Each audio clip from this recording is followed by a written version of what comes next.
Okay, I hope I'm audible to all my students who are attending this particular lecture for statistical methods for economics. In this particular practice lecture, we are going to continue with solving more numerical problems on estimation and hypothesis testing. If students can recall that in my previous practice lecture, we were solving problems on constructing confidence intervals. Okay. Now, in this particular lecture, I'm going to start with discussion of some problems based on hypothesis testing. So let's quickly start with this particular lecture. So I'm just writing the main heading for completeness now. We are looking at practice problems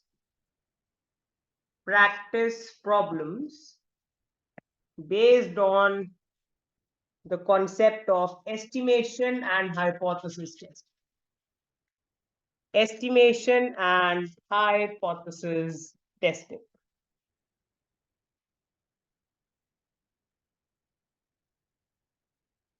Okay, so let's look at the first problem for discussion. Let's look at question number 1. In a random sample,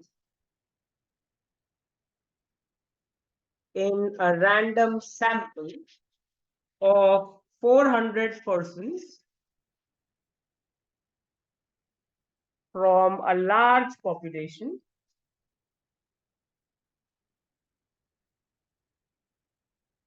120 we are given are females. Can it be said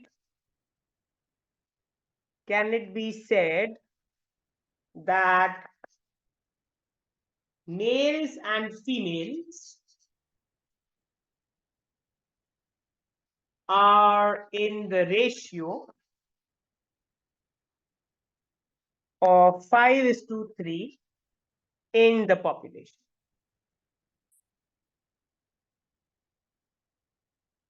And the question asks us to use alpha equal to 1% level of significance. Okay, so let's quickly solve for this particular problem on hypothesis testing. We are given that the sample size is 400 and it's a question based on proportions, so students can figure it out. So I can say let X denote the number of females in the sample. The number of females in the sample. Okay, so what is P hat? P hat is nothing but the proportion of females in the sample. P hat is the proportion of females in the sample, which I can write as X by N. How many females are there in the sample? 120 females. What's the total number of the what's the total size of the sample? 400. So 120 by 400. If I solve this, I get 0.3. 0.3. Okay. I need to test the hypothesis that the male and females are in the ratio of 5:3. That means the population, so P, which is the proportion of females in the population, P, which is the proportion of females in the population, is hypothesized as how much? 3 by 8. 3 by 8. And so because we are given that, can it be said that males and females are in the ratio of 5:3?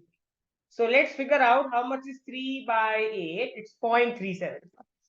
This is our hypothesis. We want to check if the females in the population are equal to 3 by 8. The proportion of females. So I can say we set up the hypothesis as, our null hypothesis is that P is equal to 0.375. Our alternative hypothesis is that P is not equal to 0.37. The kind of a test we are looking at is a two-tailed test. Now I will use the Z test because the sample size is more than 40. Remember, for large sample sizes, we can use the Z test. So I can say that since the sample size is large, remember the sample size is 400. Since the sample size is large, we use the Z test. So my Z computed value under the null hypothesis is P hat minus P over standard error of P. Okay, now let us see what is P hat. So first of all, before calculating that, let's calculate standard error of P hat. This is going to follow a normal distribution with mean 0 and variance 1. Now, standard error of P hat will be square root of P hat times 1 minus P hat by n. Okay, so if I erase the initial part of, I'm erasing the question now because we know what we are doing now. So let me erase the question off.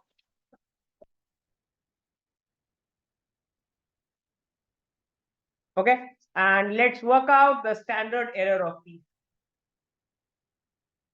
So the standard error of P hat is going to be square root of P hat is 0.3 times 1 minus 0.3 over n. N is 400. So it's going to be square root of 0.3 times 0.7 over 400, which is the square root of 0.21 by 400. If I quickly calculate for all students, what's going to be 0.21 divided over 400 comes out as 0.000525 if I use my calculator. And if I take the square root of it, it comes out as 0.0229. It comes out as 0.0229. Okay, so this is what I get as the standard error. Okay, so I hope all students who are attending this particular lecture have understood how we have got P standard error of P hat. Okay, I'm repeating it again. The standard error of P hat is square root of P hat Q hat by n. P hat is 0.3, Q hat is 1 minus 0.3. Okay, so once we have got this, I can now use the Z computed value. The Z computed value is P hat, which is 0.3 minus P under the null hypothesis is 0.375 over the standard error is 0.0229. So if I calculate this expression, this is 0.3 minus 0.375, which is negative 0.075 over 0.0229. If I find this expression using my calculator, it comes out as negative 3.275. This is my Z computed value. Okay, and now I can find the Z critical value from the table. So from the table, I find Z star alpha by 2, which is Z star alpha is 1%, 1% is 0.01 divided over 2 gives me 0.005. Now, if I make a table for all students, a Z table, so if I raise this part off, let me make a Z table here.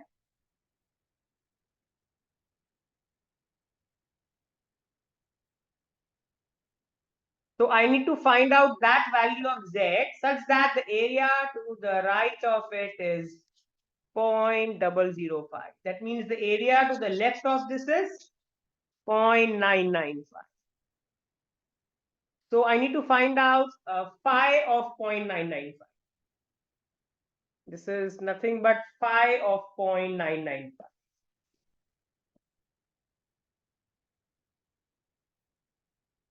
Or let me write it. Let me come to the Z table to find it. 0.995. So coming to the Z table, let us see where is 0.995. So if I scroll down, 0.995 comes here. So this is 2.5, 0, 1, 2, 3, 4, 5, 6, 7, 8. It's 2.58. That's the value I'm getting. So this is the value I got from the Z table. This is the value from the Z table. Now we can compare the Z computed with the Z critical value. Okay, so if I look at the absolute Z, because we use a two-tailed test, so I look at the modulus of ZC. So I can write, erasing this part off,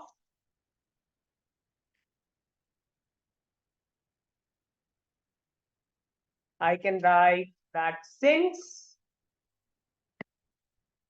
the absolute Z computed value is more than the Z critical value, if I take the modulus of negative 3.275, it's going to be 3.275. Since the absolute value of that exceeds the Z critical value from the table, we reject the null hypothesis at 1% level of significance. This indicates what? Remember, the null hypothesis was that P is equal to 0.375, which means that males and females are in the ratio of 5:3. But we are rejecting it. That means we are saying what? So I can say this means, so I can say, therefore we conclude, if I write it more properly, therefore we conclude that the males and females in the population, the males and females in the population are not in the ratio of 5:2. We can conclude that the males and females in the population are not in the ratio of 5:2, because we are rejecting the null hypothesis. The null hypothesis states that males and females are in the ratio of 5:3. That is why the proportion of females was taken as 3/8, which is 0.375. But we are rejecting it.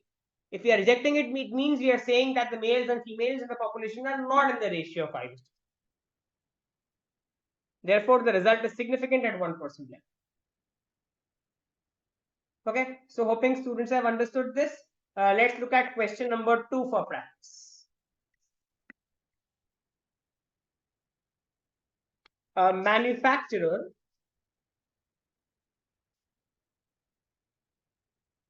claimed that at least 95% of the equipment which he supplied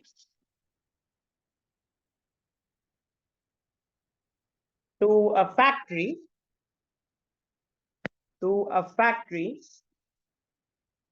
conforms to specifications. Conform to specification means that the equipment contained all those specifications which were required. Okay, an examination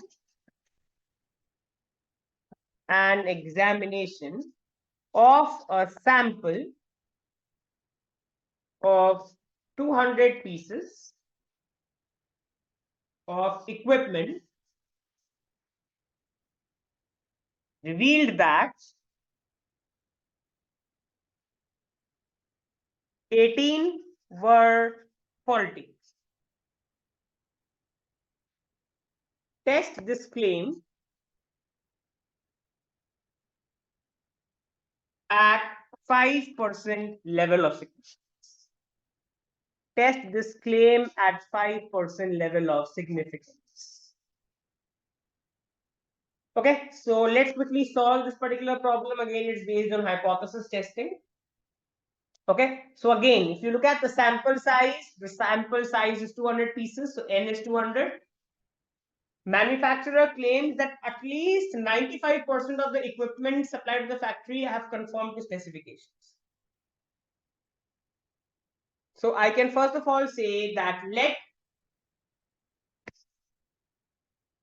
X denote the number of pieces conforming to specifications in the sample. Now, if you look at the sample, in the sample, how many pieces conform to specification? See, we are given in the question that 18 were faulty. In a sample of 200, 18 were faulty. If 18 were faulty, 200 minus 18 were conforming to the specification. That means the number of pieces conforming to specifications is 200 minus 18. I'm repeating it again. 200 is the size of the sample. Out of these, we are given that 18 are faulty. That means the remaining, how many are remaining left? 182. These conformed to specification. Or I can say they met the specification criteria. They met the specification criteria. So that means X is 200 minus 18, which is 182. Let P denote, let P hat be the proportion of pieces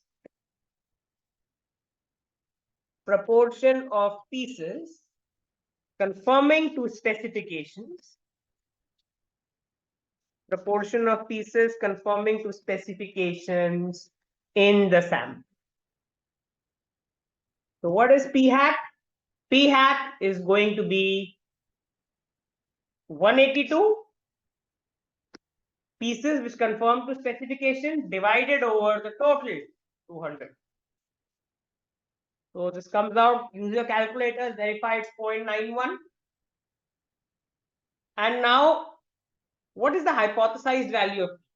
Read this statement again, students. We are given a manufacturer claims. Claims means this is going to be my null hypothesis that at least 95% of the equipment supplied to factory conform to specification. So I can say, so I can first of all write that let P denotes the proportion of pieces conforming to specifications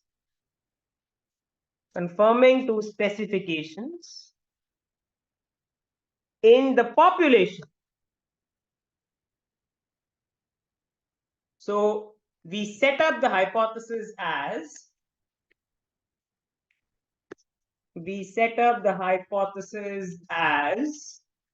the null hypothesis is P at least means greater than or equal. 95% means 0.9.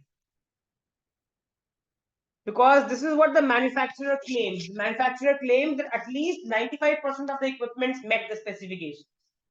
So this is my null hypothesis. My alternate hypothesis will be the opposite of this, P less than 0.9. So it's a left-tailed test. It's a left-tailed test. Now again, I'm going to use the Z test. I can write since the sample size is large, we use the Z test. My Z computed value under the null hypothesis is going to be P hat minus P over standard error of P hat. P hat minus P over standard error of P hat. Now, what is standard error of P hat? It's going to be square root of P hat into 1 minus P hat over N. Now, again, I'm erasing the initial part off because we know the question now. We are also given to test it at 5% level of significance. That means I can write that the alpha here is 5%.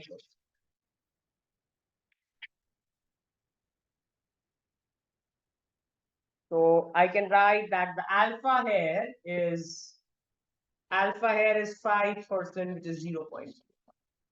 So if I continue with the standard error calculation on the top, standard error of P hat is square root of, how much is P hat, guys? 0.91. Then we have 1 minus p hat. Now, let's figure that out.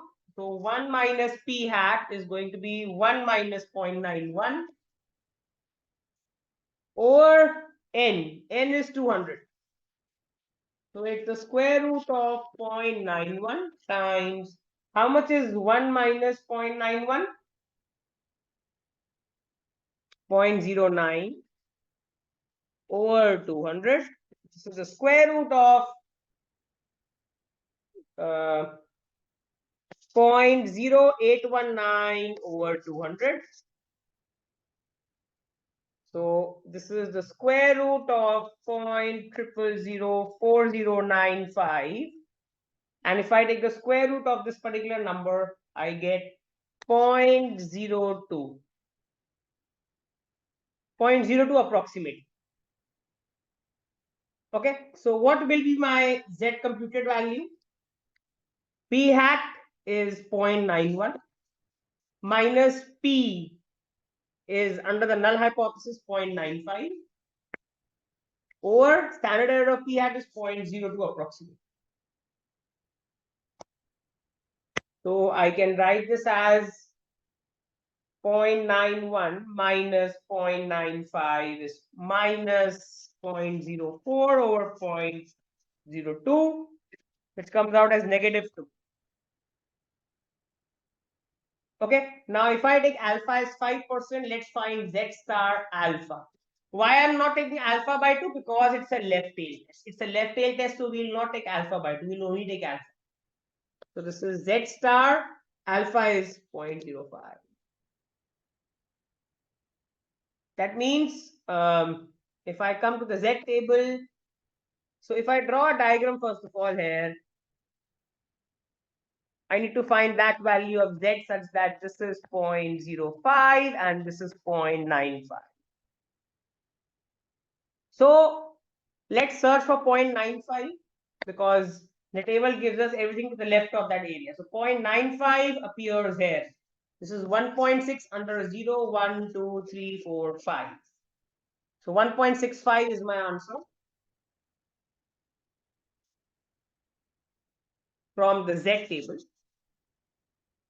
And now guys, since it's a left tail test, if this is 1.65 and we know that the Z distribution is a symmetric distribution, this will be negative 1.65. For a left tail test, we are going to take negative 1.65 to the right of z, to the left of 0, because the mean of the standard normal distribution is 0. So now I'm going to compare the ZC with the Z star value. And you can clearly see that the ZC value is even to the left of Z star. It lies in the rejection region. This is my rejection region. So my Z computed value is -2, which lies in the rejection region. It lies to the left of negative 1.65. So I can write, if I erase this part off, I can write that since the Z computed value is less than minus Z star alpha, therefore we reject the null hypothesis at 5% level of significance.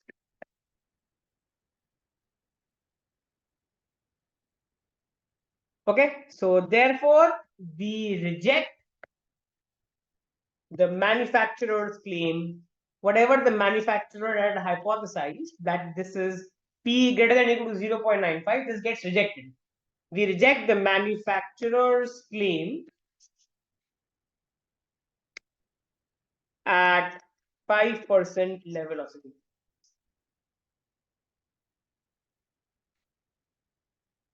Okay, so hoping all students have understood how we have solved for this particular problem. Okay, so I stop in this particular lecture. The objective of this lecture was to solve a couple of problems on hypothesis testing based on population proportions. Okay, in the next lecture, in the next practice lecture, we look at more practice problems, more practice problems on hypothesis testing. So I stop in this particular lecture. I hope all students have enjoyed this lecture. Any doubts? You can unmute your mics and ask, or you can get in touch with me for doubts on call or WhatsApp, or you can mail me your doubts at divineschoolofeconomics@gmail.com. This is where I stop in this lecture.